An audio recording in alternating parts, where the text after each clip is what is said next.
हमारी लड़ाई किसी राजनीतिक दल से नहीं है, हमारी लड़ाई अपने आप से है। चाहे लालू यादव हो, चाहे नीतीश बाबू हो, हर पार्टी ने, हर बड़े लीडर ने जनता को केवल बेवकूफ बनाया। जन स्वराज पार्टी बिहार में व्यवस्था परिवर्तन के लिए आई। तो हमारा मुख्य उद्देश्य यहाँ की सरकार को हटाना या अपनी सरकार को लाना नहीं, व्यवस्था परिवर्तन का। प्रदेश अध्यक्ष होने के नाते मोतिहारी का ये मेरा पहला दौरा है और इस दौरे का मुख्य उद्देश्य है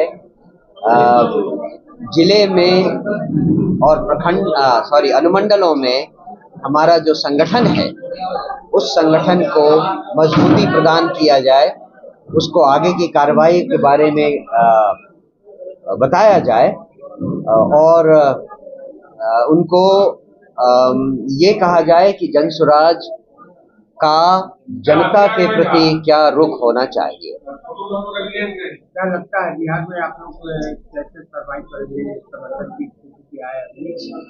देखिए, सबसे बड़ी बात तो ये है कि भाई लोग शांत रहें पीछे।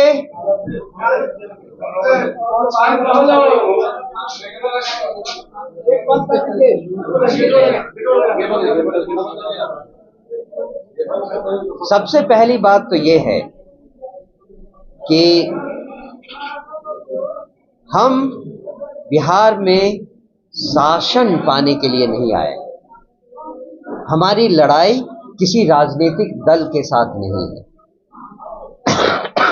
जन स्वराज पार्टी बिहार में व्यवस्था परिवर्तन के लिए आई है और व्यवस्था परिवर्तन के लिए नीतियों को परिवर्तित करना जरूरी है।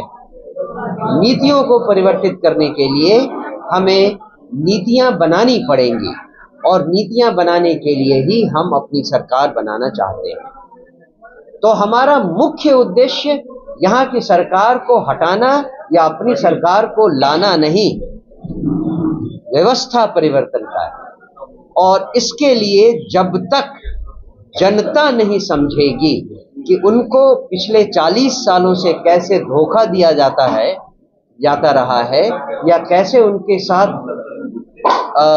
पार्शियलिटी की गई है, चाहे वो कांग्रेस हो, चाहे बीजेपी हो, चाहे लालू यादव हो, चाहे नीतीश बाबू हो, हर पार्टी ने, हर बड़े लीडर ने जनता को केवल बेवकूफ बनाया है, उनको धोखा दिया है। अगर ऐसा नहीं है तो 40 साल पहले बिहार जो देश में विकास के नाम पर सबसे निचले स्तर पर था, आज भी वही क्यों है? सबसे सीधी और सिंपल बात तो यही है। चाहे कोई पैरामीटर ले लीजिए, बिहार देश में सबसे नीचे पायदान पर आता है। तो विकास कहाँ हुआ? हम जनता को ये बताना चाहते हैं कि आपको कैसे धोखा दिया जा रहा है और अगर आपको ये समझ में आ गया कि कैसे धोखा दिया जा रहा है, तब आपके पास जन स्वराज का विकल्प है, जिसे आप इस बार चुनिए। हमारी लड़ाई किसी राजनीतिक दल से नहीं है, हमारी लड़ाई अपने आप से है कि हम कितना इफेक्टिवली जनता को ये बता सकते हैं कि उनके साथ धोखा हुआ है, 40 सालों से हुआ है। अगर आप अब उस धोखे से बचना चाहते हैं तो आप जन स्वराज को चुनिए। एक नया विकल्प आया है, उसको चुनिए। हम किसी भी तरह से और किसी लक्ष्य को लेकर नहीं चलेंगे। अभी से लेकर चुनाव तक हम केवल जनता को यही बताना चाहते हैं कि आप अगर इस धोखे से आगे बचना चाहते हैं तो आप जन स्वराज के साथ जुड़ें। और ये बताइए कि आप कह रहे हैं एक तरफ कि हमारा उद्देश्य सत्ता पाना नहीं है और व्यवस्था परिवर्तन की बात कर रहे हैं, तो ये कैसे समझ? यही तो मैंने आपको समझाया। हमने तो ऑलरेडी कहा है, व्यवस्था परिवर्तन के लिए नीतियों को बदलना जरूरी है और नीतियों को बदलने के लिए, नई नीतियां लाने के लिए ही सरकार बनाने की जरूरत है। उस कारण से हम सरकार बनाएंगे, लेकिन सरकार बनाना हमारा पहला लक्ष्य नहीं है। हमारा लक्ष्य है जिस दिन हमारी सरकार बनेगी, हम उस दिन कोई बहुत बड़ा जश्न नहीं मनाना चाहते।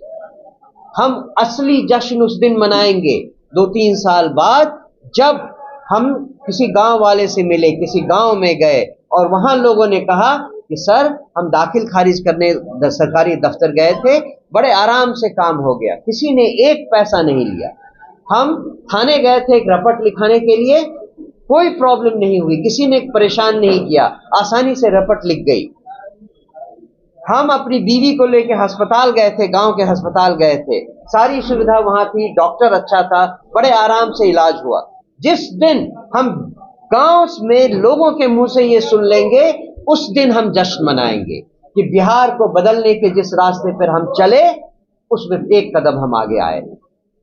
उसके अलावा बहुत सारी लड़ाइयां लड़नी है, रोजगार पैदा करने हैं, शिक्षा देना है, नदियों को व्यवस्थित करना है, एक से एक काम पड़े हैं, लेकिन व्यवस्था बदलना इसके केंद्र में।